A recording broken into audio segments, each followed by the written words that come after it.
Eh oui, salut encore. Et puis on est rendu au chapitre 22 qui va clôturer toute la belle révélation que notre frère Jean nous a laissée. Et puis je remercie le Seigneur, je remercie Dieu dans sa bonté de nous avoir donné ces révélations-là parce que ça fait vraiment du bien. Ça nous donne du zèle, ça nous encourage, ça fortifie notre foi. Et puis, c'est vraiment beau. Donc, c'est ça. On était au chapitre 22 et puis on continue la gloire de Dieu.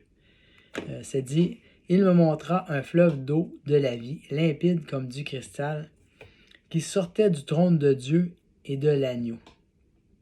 Qui sortent du trône de Dieu et de l'agneau.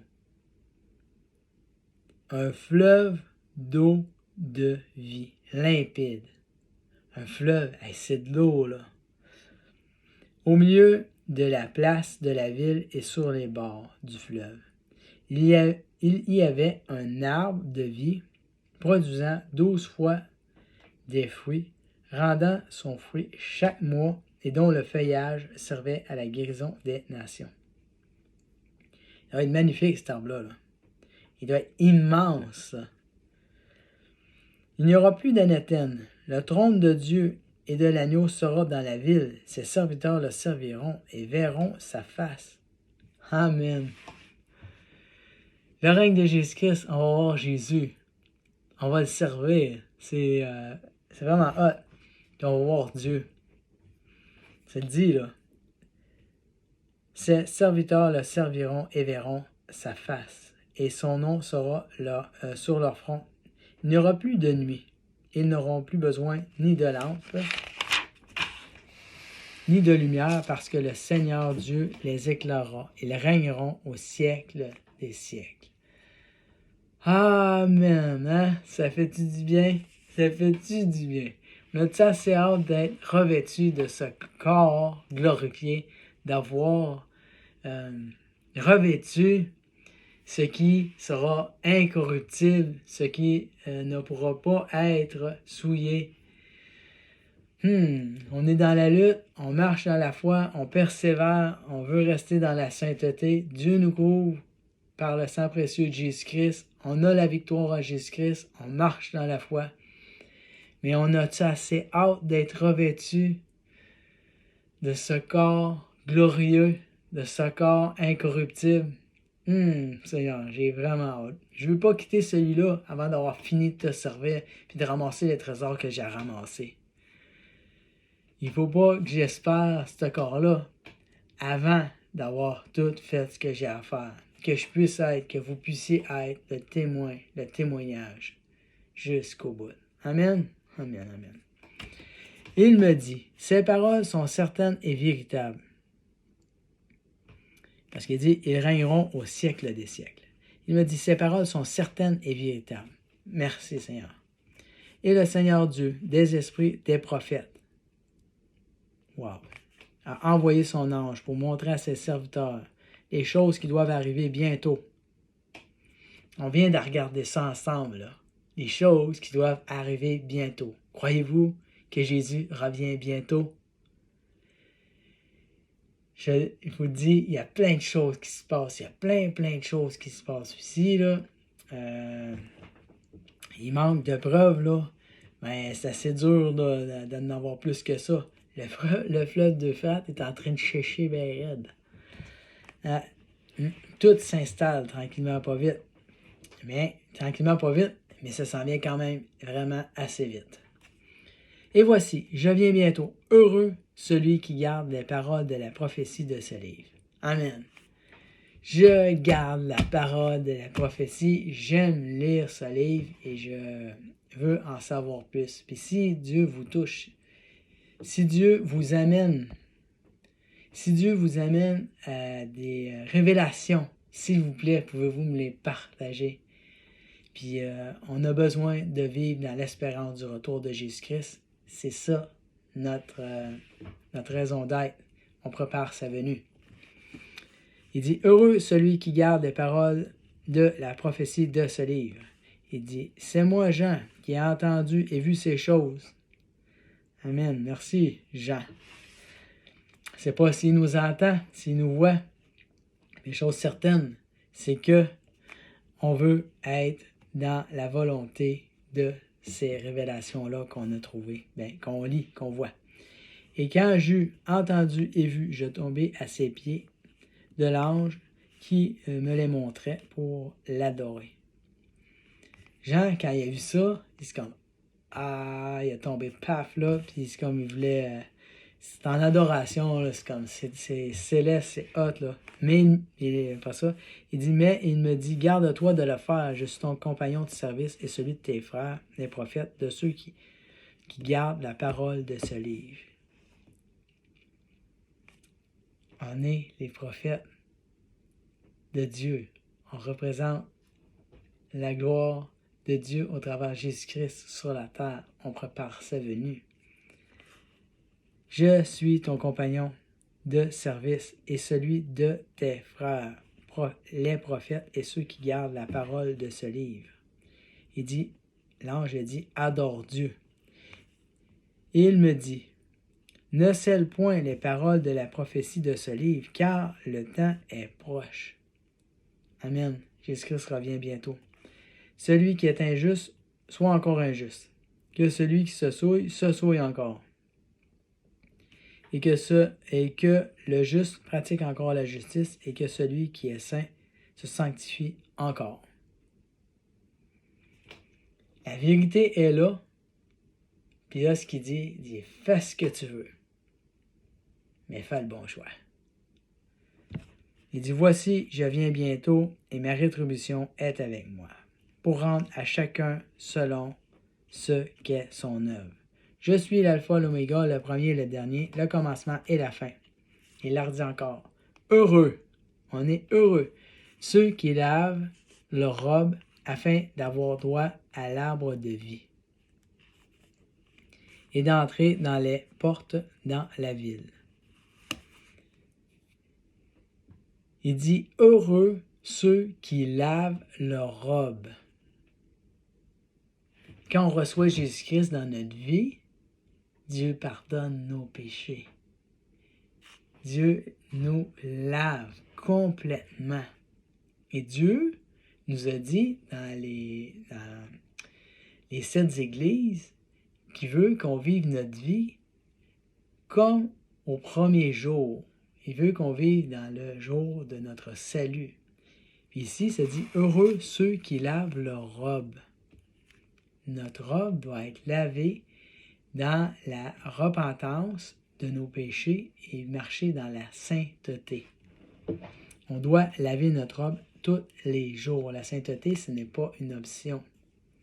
C'est non négociable. Il faut vraiment s'assurer que le monde n'est pas dans notre vie. C'est vraiment important. Il dit « Heureux ceux qui lavent ». Il ne dit pas « Heureux ceux qui ont lavé ».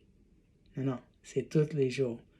Heureux ceux qui marchent dans la foi, heureux ceux qui lavent leur robe, afin d'avoir droit à l'arbre de vie et d'entrer par les portes dans la ville.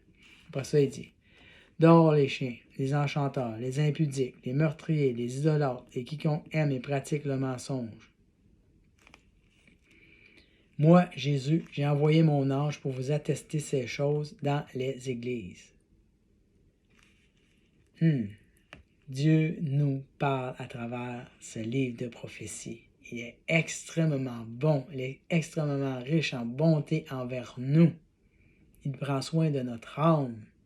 Il nous amène à prendre conscience qu'on a une part à jouer, qu'on doit être saints. Heureux ceux qui lavent leur robe afin d'avoir part, afin d'avoir droit à l'arbre de vie et d'entrer par les portes de la ville. Moi, Jésus, j'ai envoyé mon ange pour vous attester ces choses dans les églises. Merci Seigneur. Je suis le rejeton de la postérité de David, l'étoile brillante du matin, et l'esprit et l'épouse disent, viens. Amen. L'esprit et l'épouse disent, viens. Reviens Jésus, reviens Jésus, reviens Jésus. Wow, ton règne. Amen. Et que celui qui entende dise, viens, reviens Jésus, reviens. On a hâte à ton règne. Amen. Que celui qui a soif vienne, que celui qui veut prenne de l'eau de la vie gratuitement. Jésus-Christ donne la vie à qui veut le recevoir. Soyons les porteurs de la bonne nouvelle. Allons porter l'Évangile. Parce que l'arche, OK, elle n'est pas pleine. Il y a encore de la place dedans. Puis la porte, elle va se fermer bientôt. OK? Jésus-Christ revient très bientôt.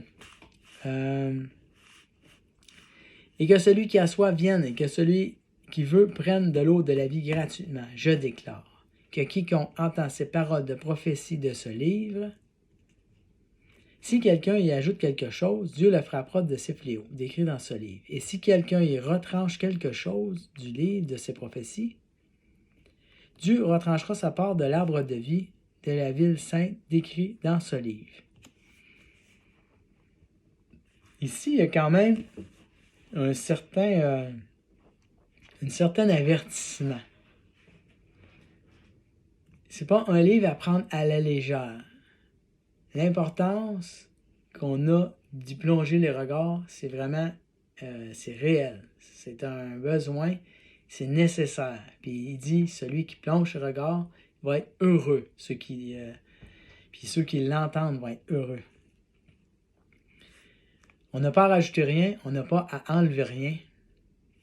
Celui qui méprise ce livre-là, celui qui ne veut pas rien savoir, celui qui ne veut pas l'entendre, ben voici ce qui se passe pour lui.